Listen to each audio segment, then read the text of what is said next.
Stop! Get off the bike! The voice cuts through the city noise sharp, commanding, unmistakably directed at him. Malik jerks his head around. Two cops, both white, are already stepping out of their cruiser, doors wide, hands twitching near their rear. Belts, I'm just trying to get to... Where'd you get this bike? One officer snaps. Malik freezes, his legs straddling the frame, breath heaving. I didn't steal it. It's mine. He reaches for his backpack. Hands where I can see them. The second officer approaches fast, circling behind. Horns honk in the distance. People are watching, but no one moves. In the span of 10 seconds. Malik has gone from student to suspect, and he can already feel how this is going to go. I'm on my way to the Oscars. Please, just look at the sign. Malik turns slowly, showing the handwritten cardboard on his back. Oscars internship or bust. He gestures to the thrifted tux he stitched together himself, sweat already seeping through the seams. You expect us to believe that? The taller cop scoffs. Malik swallows hard. I won a contest. I'm not doing anything wrong. But his voice isn't landing. Not with them. Not today. To them, the suit might as well be stolen too. ID. Now, the officer demands. Malik fumbles in his pocket, pulls out his cracked school ID. I'm Malik Johnson, 17. I go to Fike, the other mutters. It's not fake. Where'd you swipe the bike? I didn't. I rebuilt it myself. Bought it. The taller cop grabs the ID, examines it for all of 2 seconds, then tosses it. To the ground. No record. No proof. Doesn't add up. And just like that, Malik isn't a student anymore. He's a suspect of convenience. Before Malik can speak again, the boot comes down. Hard. The officer kicks the bike's frame with the kind of force reserved for breaking ribs. Metal groans. A front wheel folds in like paper. Hey, Malik shouts, eyes wide. You call that a ride? The cop smirks. A couple across the street slows down. One woman starts recording. Another man keeps walking, eyes glued to his phone. Malik steps toward the wreckage, helpless. That's how I was getting there. But the twisted handlebars say otherwise. Now, even the path to his dream lies broken at his feet. Malik's voice cracks. Why are you doing this? Shut up. Hands on your head. He hesitates. Just a moment. Wrong choice. The second officer grabs his arm, spins him around, pushes him to the pavement. The concrete bites his palms. His knee scrapes. His chest heaves, not from fear, but from fury. He bites his tongue so hard it stings. Not here. Not like this, because if he screams, he becomes their headline. Another angry black teen. And that's the headline they're always ready to print. People are watching now. Not just watching, filming, whispering. Is he okay? Someone murmurs. Just don't get involved, another says. A kid on a scooter slows down, stares. Malik's sign flutters a few feet away. Stepped on and crumpled. His glasses, knocked off during the scuffle, lay cracked nearby. He sees it all from the ground. Not one hand reaches for him. Not one voice rises louder than the cops. He lies still. Invisible. Like dreams. Don't matter when your skin is seen as a threat. One phone keeps recording, quiet, steady. Malik's face is pressed to the ground. Broken glasses. Torn sign. The moment. Pauses, as if time itself is ashamed. And then we go back, rewind. Before the asphalt kissed his face, before the badge questioned his worth, there was Malik. Soft voice, sharp vision. A 17-year-old black teen from Inglewood with a second-hand camcorder and a first-rate imagination. He didn't talk much in class, but he saw everything. The way light fell through windows. The way pain lingered in people's eyes longer than words ever could. While others chased fame, Malik chased frames. Charlie Chaplin. Ava DuVernay, Sidney Poitier. He studied them like scripture because he didn't just want to tell stories. He wanted to tell the truth, but the truth wasn't paying the bills. So Malik worked nights at the local diner, apron stained, eyes heavy. After shifts, he microwaved mac and cheese for his little siblings and helped them with spelling homework. Only when they were asleep did he create editing short films on a cracked Android screen, fingers moving in silence. He called it hustle. Others called it survival. Either way, he never stopped cutting scenes. Then, something changed. He got an email, just one line in the subject. Congratulations, out of hundreds. Malik had been selected for a once-in-a-lifetime internship with the Oscars production team. But there was no car, no Uber account, no extra money. Just a Craigslist bike he fixed with duct tape and faith. He pressed his thrifted tux against the wall to get the wrinkles out and wrote his truth on cardboard. Oscars internship or bust. That was his ride.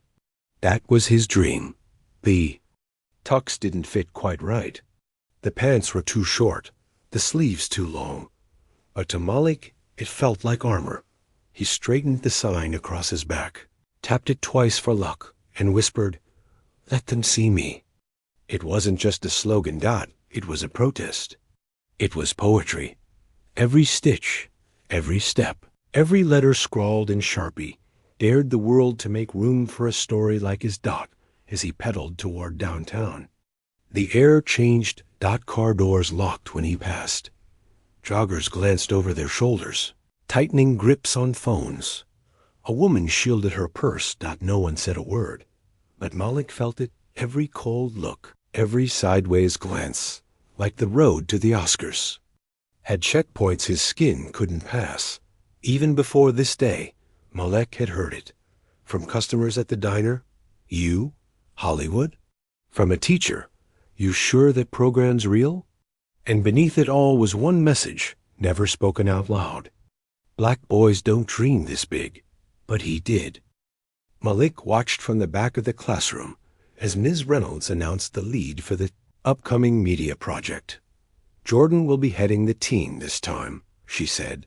Eyes barely meeting Malik's, Jordan barely learned how to hold a camera. Last semester smiled confidently, already planning the shoot. Malik's heart sank. But he said nothing. It wasn't the first time his skills were overlooked because of the color of his skin. He knew the unspoken rule. White faces got the spotlight. Black voices were the background. His passion was loud, but the world had tuned. Out. At the internship check-in desk, Malik handed over his ID, pride flickering in his eyes. The receptionist squinted, then asked, "Can you say your name again?" Malik repeated, steady but cautious.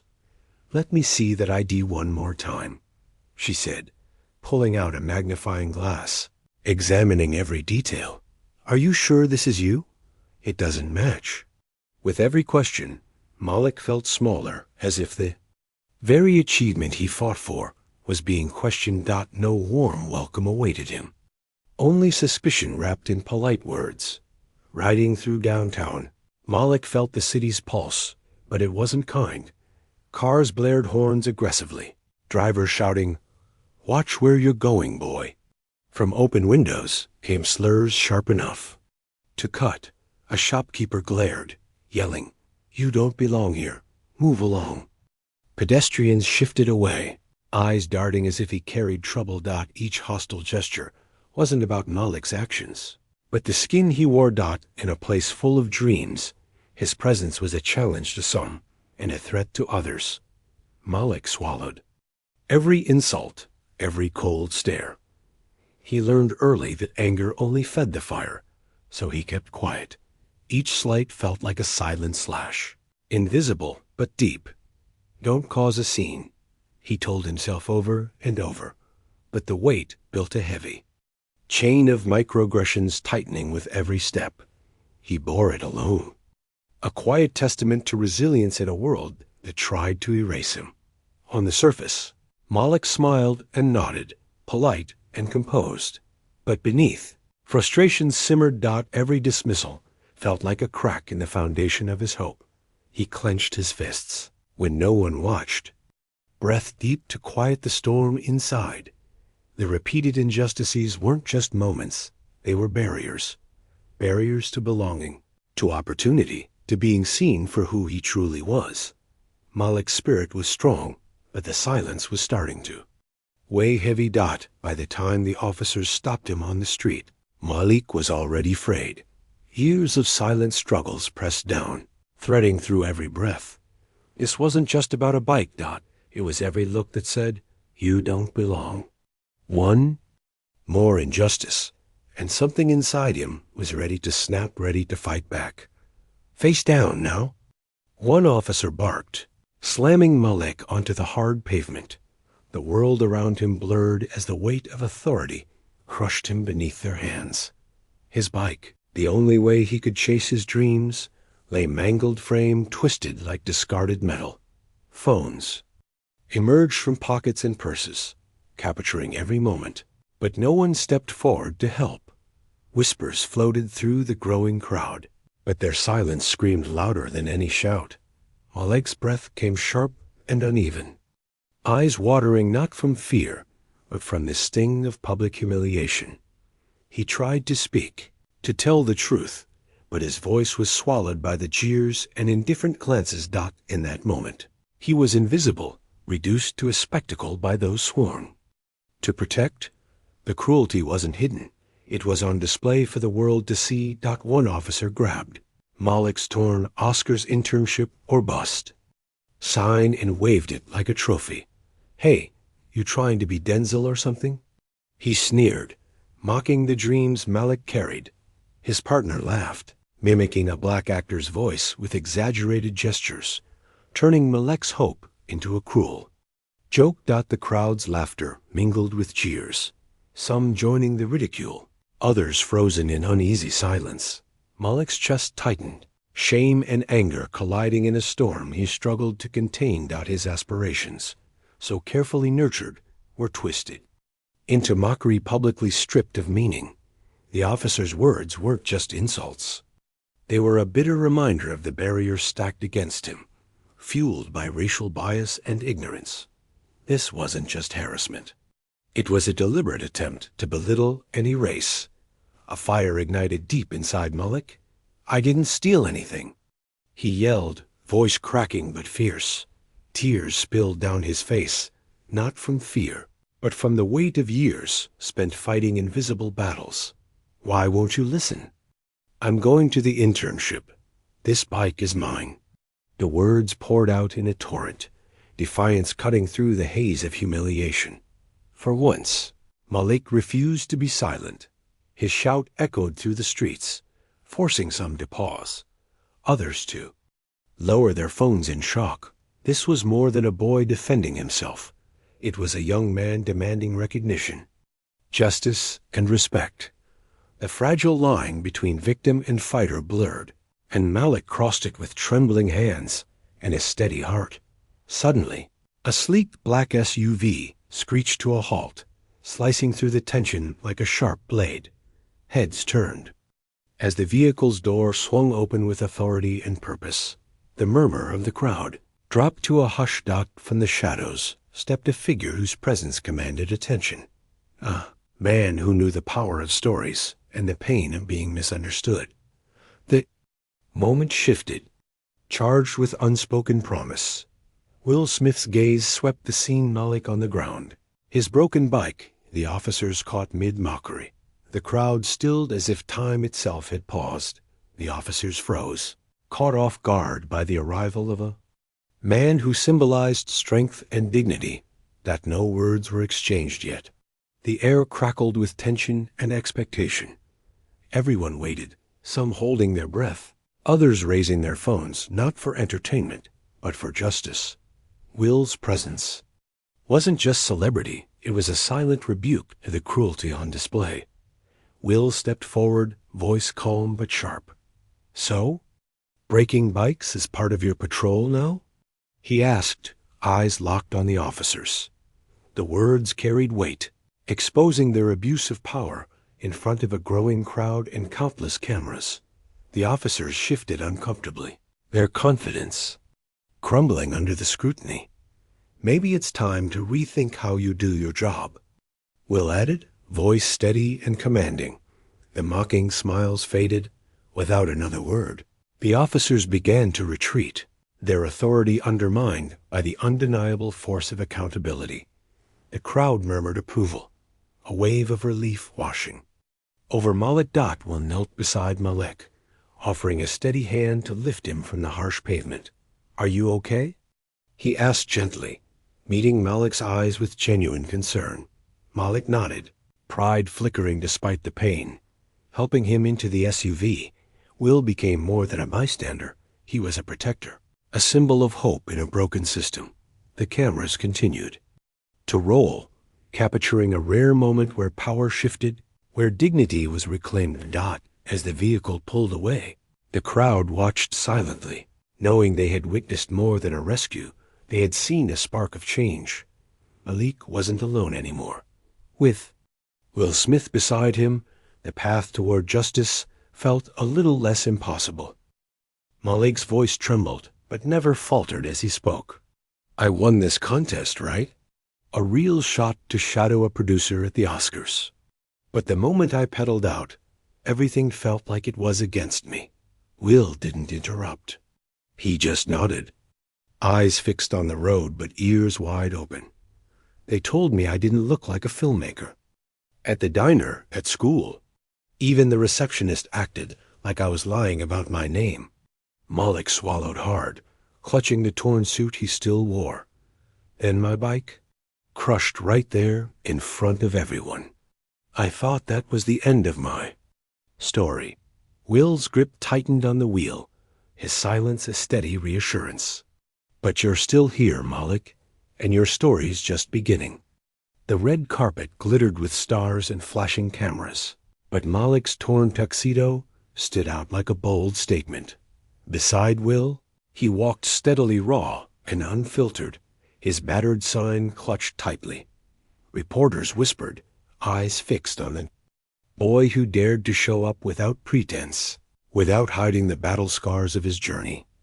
"You don't have to dress like this to belong here," one asked, voice low but curious. Malik met the gaze with quiet strength. "This suit is more than clothes. It's every kid who's ever been told they don't belong." His presence wasn't just noticed, it demanded attention. A reporter pressed, "Who is this young man?" Will stepped forward, voice steady and fierce. "This is Malik, a filmmaker, a dreamer." Today, he was almost erased. The words cut through the crowd, reframing the narrative from victimhood to resilience. He wasn't just a boy on a bike. He was a target of silence, prejudice, and erasure. But we're here to make sure his voice isn't just heard, celebrated. The cameras captured every syllable, every conviction. In that moment, Malik transformed from bystander to beacon, a symbol for countless unheard stories. Will handed Malik the microphone. His hands shook, but his voice grew steady as the crowd fell silent. "They broke my bike," Malik began, "but not my story." He swallowed past the lump in his throat. "Every mile I've ridden, every late night editing videos on a cracked screen, this is what matters. My dreams aren't fragile. They're fighting." Tears glistened as he spoke, but his tone was defiant, unyielding. "This isn't just about me. It's for every young black creator told they don't belong. For every voice trying to rise above the noise of doubt and discrimination." His words ignited something powerful, a movement fueled by hope and relentless courage. Within hours, Malik's speech exploded online. Hashtags like #RideWithMalik and #OscarJustice trended across platforms. Celebrities retweeted, amplifying his story to millions hungry for change. Comments poured in messages of support, shared experiences, and calls to action. The video wasn't just viral. It was a digital rallying cry against racial injustice. People who had never heard Malik's name were now standing with him, demanding accountability. In the vast digital sea, Malik's story became a beacon shining light on the shadowed corners of prejudice. Public outrage swelled, waves crashing against the LAPD's doorstep. Statements poured in from activists and officials alike, condemning the officer's behavior. Faced with undeniable evidence, the department announced a formal investigation. For the first time, the actions that tried to silence Malik were being scrutinized under a public microscope. The message was clear. Accountability wasn't optional. Invitations flooded Malik's inbox, TED Talks, filmmaker panels, even a call from the White House. His story had transcended a single moment, becoming a symbol of resilience and racial truth. Malik represents the voices that refuse to be muted. One filmmaker said. From quiet bystander to powerful advocate, he was now part of a larger conversation, demanding justice and equality. His journey wasn't just his own. It was a beacon lighting the way for countless others striving to be seen and heard. The officers have been suspended, effective immediately. The announcement came through the news, breaking the long silence. One was later dismissed after an internal investigation, revealed a history of complaints, proof that Malik's experience wasn't isolated. It's about accountability, the city spokesperson said, but the words carried the weight of overdue justice rather than celebration. For Malik, this wasn't victory. It was a small step toward a system forced to confront its failures. The pressure from a united public had finally cracked the wall of silence that protected injustice for far too long. The police department released a formal apology, acknowledging the harm caused. "We regret the pain inflicted on Malik and the community," their statement read, but the words felt distant, echoes lost against the memory of public humiliation, the crushed bike, and the countless ignored cries for fairness. Malik listened quietly, knowing that true healing would come not from apologies, but from lasting change. Suddenly, doors that were once firmly shut began to swing wide. Scholarships arrived, invitations to mentorship programs, and college acceptance letters, each a new chapter opening for Malik. A scholarship was even established in his name, dedicated to empowering young black filmmakers who faced the same obstacles he did. "You've turned your pain into power," a mentor told him, "and that's what makes your story unforgettable." For the first time, opportunity wasn't just a distant dream. It was real, tangible, and within his grasp. 1 year later, Malik returned to the Oscars not as a protester, but as a credited assistant editor on a nominated short film. His name appeared on the screen, a quiet but powerful testament to resilience and talent that refused to be erased. Walking backstage, he felt the weight of the journey, the struggles, the silence, and now, recognition earned through relentless grit. This moment was more than a credit. It was a reclaiming of his narrative. Backstage, Malik held a new sign, simple, handmade, but charged with meaning, for everyone they tried to silence. It wasn't just his story anymore.